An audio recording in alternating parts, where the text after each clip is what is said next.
Official గా మాటపూర్వకంగా కాదు, వ్రాతపూర్వకంగా దీన్ని సిబిఐకి అప్పగించకపోతే దీనిని హ్యూమన్ రైట్స్ కమిషన్ కి నేను ఇంకొకసారి తీసుకెళ్లి హ్యూమన్ రైట్స్ కమిషన్ తీసుకున్నాం. మన బిడ్డ కాదు. ఈరోజు సుగాలి అంటే మనకి సుగాలి బిడ్డ గురించి చెప్పాలి, నేపథ్యం గురించి చెప్పాలంటే వారు షెడ్యూల్ ట్రైబ్ నుంచి వచ్చిన వాళ్ళు. ఇక్కడ మానభంగం షెడ్యూల్ ట్రైబ్ జరిగిందా, అగ్ర కులానికి జరిగిందా నేను మాట్లాడటం కాదు. వారి నిస్సహాయత, ఎస్సీ ఎస్టీ ప్రత్యేకించి నిస్సహాయ పరిస్థితిలో ఉండే నేపథ్యంలో భారతదేశంలో వాళ్ళకి మరింత దృష్టి న్యాయం జరిగే వరకు మరింత అండగా ఉండాల్సిన అవసరం ఉంది. అందుకని వారికి మేము అండగా ఉంటాం. అలాగే రాష్ట్ర మంత్రివర్గానికి కూడా, రాష్ట్రాన్ని నడుపుతున్న వైసీపీ మంత్రివర్గానికి కూడా మీరు ఇక్కడ జ్యుడిషియల్ క్యాపిటల్ అంటున్నారు. జ్యుడిషియల్ క్యాపిటల్ అంటే న్యాయం చేయడానికి పెట్టే వ్యవస్థ.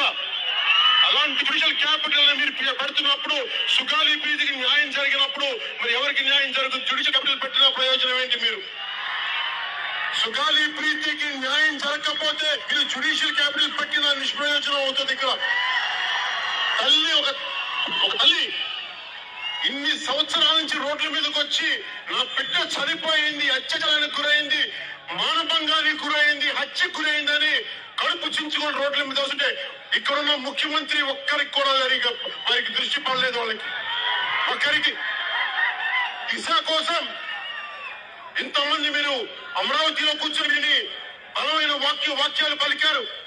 మరి రాయలసీమలో కర్నూలులో ఒక ఆడబిడ్డకి అన్యాయానికి గురైతే జగన్ రెడ్డి గారు ఎందుకు బలంగా మాట్లాడలేకపోతున్నారు? దిశ గురించి మీరు మాట్లాడినప్పుడు ఎందుకు సుగాలి ప్రీతి గురించి మీరు ఎందుకు మాట్లాడరు? తెలుగుదేశం నాయకులు ప్రభుత్వం చేసిన తప్పుని ప్రతిదీ రివర్స్ ఎందుకప్పుడు వాళ్ళ ప్రభుత్వంలో వాళ్ళకి న్యాయం జరగనప్పుడు మీరు వచ్చి ప్రభుత్వం వచ్చి ఎందుకు సుగాలి ప్రీతికి దారుణానికి ఎందుకు మీరు న్యాయం చేయట్లేదు? ఇది మీరు దృష్టిలో పెడుతున్నారు. ఏ రోజున కూడా నేను ఎందుకు మన ఈ మధ్యన మాట్లాడుతున్న మీటింగ్ లో మీరు జనవరిలో వస్తున్నారు, ఎందుకు రావట్లేదు ఇప్పటికీ ఆలస్యం అయిందంటే నేను రోజు రోడ్ల మీదకి వచ్చి నేను రోడ్డు మీదకి రావాలంటే అది పోలీసు అధికారులు కానీ రెవెన్యూ యంత్రాంగం చాలా. సుగాలి ప్రీతి కేసుని రాజకీయ ప్రయోజనాల కోసం ఉప ముఖ్యమంత్రి పవన్ కళ్యాణ్ గారు ఏ స్థాయిలో వాడుకున్నారో మనం చూసాం. ఇంతేకాదు ఎన్నికల ప్రచార సభల్లో కూడా సుగాలి ప్రీతికి అన్యాయం జరిగితే ఉలకని పలకని ఈ రాష్ట్రంలోని ప్రజలు, చేవచచ్చిన ప్రజలు జగన్మోహన్ రెడ్డి తలకు ఒక గులకరాయి తగిలిందంటే నానా యాగి చేస్తారా? సిగ్గుందా మీకు?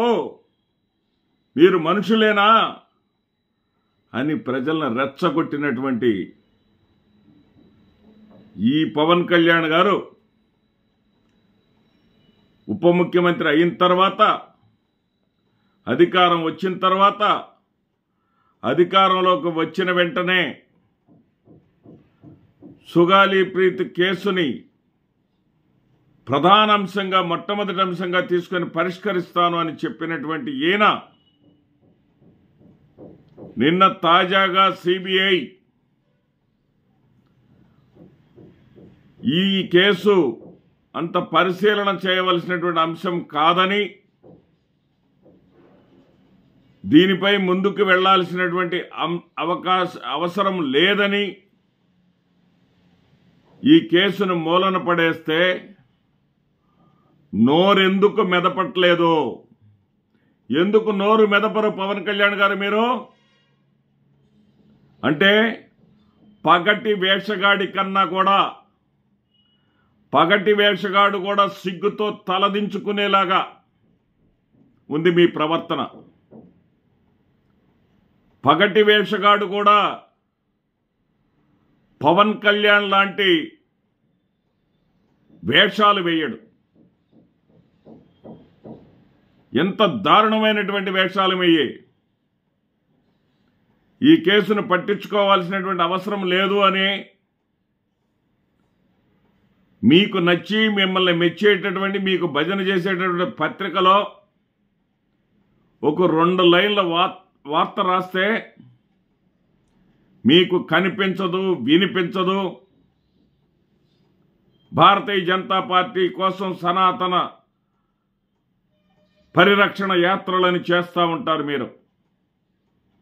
అంటే మీకు ఒక జగన్మోహన్ రెడ్డి గారి మీద ద్వేషం తప్ప జగన్మోహన్ రెడ్డి గారిని న్యాయం చేయలేదని నిలదీశారు మీరు. చంద్రబాబు నాయుడు హయాంలో జరిగినటువంటి ఈ నేరాన్ని చంద్రబాబు నాయుడు ప్రభుత్వంలో పరిష్కరించలేకపోతే జగన్ రెడ్డి ఏం చేస్తున్నాడని ప్రశ్నించారు మీరు. మీ ప్రభుత్వం అధికారంలోకి వచ్చిన వెంటనే ఖచ్చితంగా దీని మీద చర్య తీసుకుంటామని చెప్పేసి ప్రజలకు కర్నూలు సభలో హామీ ఇచ్చారు మీరు. ఇక్కడ పెట్టాల్సింది హైకోర్టు బెంచ్ కాదు, ముందు సుగాలి ప్రీతికి న్యాయం చేయాలి అన్నారు మీరు. ఇప్పుడు ఆ కేసు విచారణ యోగ్యం కాదు అని సిబిఐ ప్రకటిస్తే నోరు మెదపరేం పవన్ కళ్యాణ్ గారు? మీ నోటికి ఏం కుట్లు వేసుకున్నారు మీరు? ఏమి ఇది ప్రజాస్వామ్యం అనుకుంటున్నారా? పగటి వేషాలు వేస్తే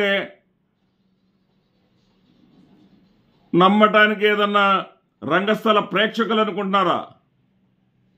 మీ ముందున్నది ప్రజాస్వామ్యంలో ఉన్న ప్రజలు. మీకు చప్పట్లు కొట్టేటటువంటి పిచ్చి అభిమానులు మాత్రమే కాదు, ప్రజలు కూడా ఉన్నారు ఈ రాష్ట్రంలో.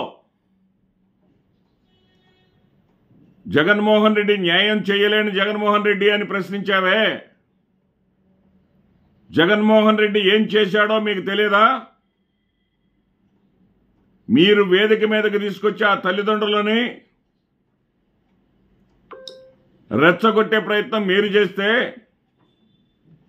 జగన్మోహన్ రెడ్డి ఆ తల్లిదండ్రుల్లో పని చేయగలిగేటటువంటి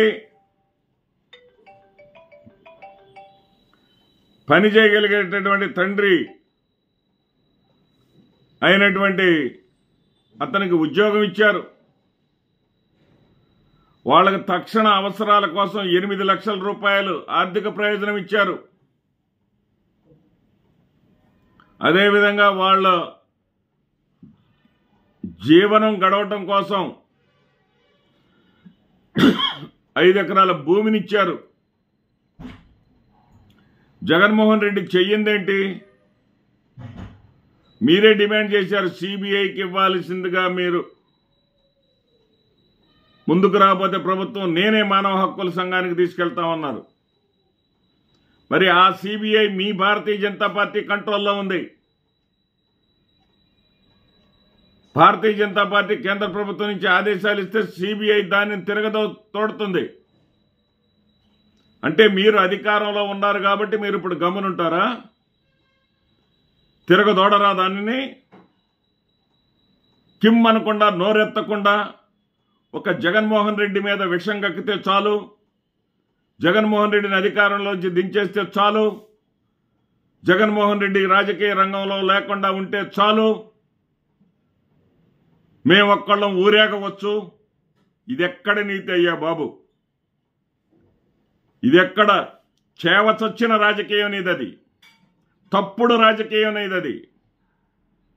సుగాలి ప్రీతిని రాజకీయ ప్రయోజనాల కోసం వాడుకొని ఎర్ర కాణి సాయం వాళ్లకు చేయకుండా 8 లక్షల ఆర్థిక సాయం, కుటుంబంలో తండ్రికి ఉద్యోగం, అదేవిధంగా వాళ్ళకి పొలాన్ని ఇచ్చినటువంటి జగన్మోహన్ రెడ్డిని తప్పు పట్టడానికి ఇటీవల మీరు అధికారంలోకి వచ్చిన తర్వాత కూడా రిపబ్లిక్ డే ప్రసంగంలో కూడా జగన్మోహన్ రెడ్డి గారిని తిట్టడానికి మీకు సిగ్గు ఉన్నదా పవన్ కళ్యాణ్ గారు అని ప్రశ్నిస్తున్నా. నమస్తే.